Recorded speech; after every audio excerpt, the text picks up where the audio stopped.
దీనికి సంబంధించి మాత్రం క్వశ్చన్ అడగండి. లేదు, ఓన్లీ ఈ క్వశ్చన్ గురించి మాత్రం అడగంటే అడగండి. ఇప్పుడు ఈ పర్టికులర్ కేసులో ఏదైనా డౌట్ ఉందంటే అడగండి, చెప్తాను. అంతే. ఈ క్వశ్చన్ దీని గురించి అడగాలంటే అడగండి. దీన్ని నుంచి ఒకరే అరెస్ట్ చేస్తాము. స్పెసిఫిక్గా ఈ ఒక్క పోస్ట్లోనే ఆల్మోస్ట్ 38 పోస్ట్ వరకు కూడా మనం డౌన్లోడ్ చేసి తీసుకున్నాము సార్. అంటే వీళ్ళు లైక్ చేసిన వాళ్ళని ఇప్పుడు సెగ్రిగేట్ చేస్తున్నాము. వీళ్ళ అకౌంట్ని ఇప్పుడే మనం లోపలికి వెళ్ళగలిగాము. వీళ్ళ దగ్గర నుంచి డేటా తీసుకున్నాం. ఫస్ట్ ఏంటంటే అకౌంట్ లోపలికి వెళ్ళడమే టెక్నికలీ చాలా ఇబ్బంది అయింది. ఇప్పుడు ఎవరెవరు దానికి కమెంట్స్ వేసుకుంటున్నారో వాళ్ళపైన కూడా సెగ్రిగేట్ చేస్తున్నాము. సో కొంచెం నెగిటివ్ కమెంట్స్ తక్కువ ఉన్నట్టే అనిపిస్తుంది ఇనీషియల్గా. సో ఓన్లీ ఫ్యాన్స్ బేస్ చేసుకుని కాబట్టి వాళ్ళు ఇండివిజువల్గా వేసుకుంటున్నారు. బట్ అది కూడా ఆ నెగటివ్ అంటే అబ్సీన్గా వేసిన వాళ్ళు అనేది పెద్దదిగా కనిపించట్లేదు. దానికి సపోర్ట్ చేస్తున్నట్టు అలాగ ఉన్న వాళ్ళు సో స్పెసిఫిక్గా సెగ్రిగేట్ చేస్తున్నాము. కొంతమంది లైక్ చేసిన వాళ్ళని కేసు అలాగే ఉండకపోవచ్చు. లేదు, అన్నిట్లో ఉన్నారు. ట్విట్టర్లో ఉన్నారు, ఫేస్బుక్ అకౌంట్ కూడా ఉంది. రెండులో ఉంది, రెండు అకౌంట్ ఉంది.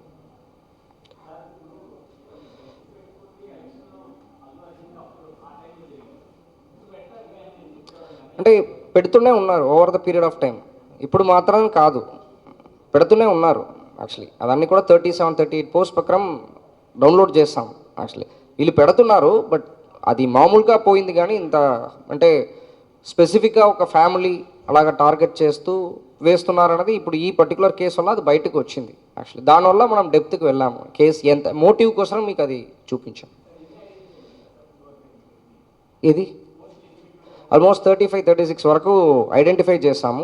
దాంట్లో మ్యాక్సిమం అబ్సీన్ అనేది కూడా సెగ్రిగేట్ చేస్తాము. దానిపైన కూడా కేసు రిజిస్టర్ చేస్తాం. Thank you sir. రిజిస్ట్రేషన్లో 24/25 ఒక 10 days ముందు deputy CM sir and family పైన అబ్సీన్ కంటెంట్తో పాటు పోస్ట్ చేసిన వాళ్ళపైన కేసు రిజిస్టర్ చేయడం జరిగింది. దాన్ని ట్విట్టర్లో పోస్ట్ చేశారు. తర్వాత మన ఇన్వెస్టిగేషన్లో టెక్నికల్ కొన్ని మనం చేసి ఫైండ్ అవుట్ చేస్తాము. ట్విట్టర్లో ఎవరు పోస్ట్ చేశారని చెప్పేసి వాళ్ళు ఇక్కడ నుంచి కర్నూలుకి వెళ్ళింది, గూడూరు కర్నూలుకి వెళ్ళింది. సో రఘు అలియాస్ పుష్పరాజ్ అని చెప్పేసి అక్యూస్ని మనం అరెస్ట్ చేయడం జరిగింది. వాళ్ళు మొబైల్స్ ఆల్మోస్ట్ 5 మొబైల్స్ వాడారు. 14 ఈమెయిల్ ఐడీస్ని యూజ్ చేసుకొని ట్విట్టర్ అకౌంట్లో లాగిన్ అవ్వడం జరిగింది. సో అదేవిధంగా దీని వెనక మోటివ్ని చూసామంటే ఇట్స్ అబౌట్ వీళ్ళు అల్లు అర్జున్ ఫ్యాన్. సో అదేవిధంగా డిప్యూటీ సీఎం సార్ ఫ్యాన్స్ మధ్యలో వాళ్ళు వార్ ఆఫ్ వర్డ్స్ అంటారు. అంటే వాళ్ళు పోస్ట్ పెట్టుకోవడం దాన్ని బేస్ చేసుకుని ఈ వ్యక్తి అలాంటి ఒక అబ్సీన్ కంటెంట్ని పోస్ట్ చేయడం జరిగింది. దాని తర్వాత ఈ పుష్పరాజ్ అలియాస్ రఘు పోస్ట్స్ అన్నీ చూసినప్పుడు ఆడవాళ్ళని కింద పడిచినట్టు చాలా పోస్ట్ వేయడం కూడా జరిగింది. దాన్ని అన్నీ బేస్ చేసుకొని outraging the modesty of women, తర్వాత సెక్షువల్ కలర్ రిమార్క్స్, తర్వాత క్రియేటింగ్ ఎన్మిటీ బిట్వీన్ 2 groups, ఇతర మధ్యలో గొడవ జరగడానికి స్కోప్ అని చెప్పేసి సెక్షన్స్ కిందకి కేసు కట్టడం జరిగింది. సో కర్నూలు గూడూరు నుంచి పికప్ చేయడం జరిగింది. సో ఈరోజు కోర్టులో మనం ప్రొడ్యూస్ చేస్తున్నాము. సో అంటే మెయిన్ దీని ప్రశ్నకి ఏంటంటే సోషల్ మీడియాలో ఓన్లీ పాజిటివ్ నేచర్ యూజ్ చేయాలి, కానీ ఇలాంటి నెగటివ్గా ఎస్పెషల్లీ ఆడవాళ్ళని కానీ ఎవరైనా ఒక పర్టికులర్ ఫ్యామిలీని కానీ కుటుంబాన్ని కానీ ఇలాగ టార్గెట్ చేయడం అనేది తప్పని చెప్పేసి అంటే అది ఎప్పుడు లాస్ట్ ఒక 6 months కానీ అది చేస్తున్నాము. దాంట్లో ఒక భాగంగా ఈ కేసు కూడా ఒక సొసైటీకి ఒక మెసేజ్ వెళ్తున్న ఒక ఉద్దేశంతో పాటు ఈరోజు వాళ్ళని మీ ముందు ప్రొడ్యూస్ చేయడం జరుగుతుంది. ఓకే అంటే స్టార్ట్ చేస్తాం సార్.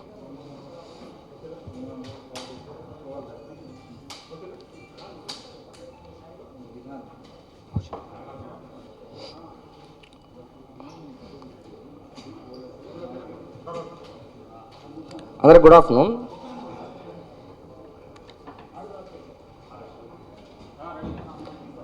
Good afternoon.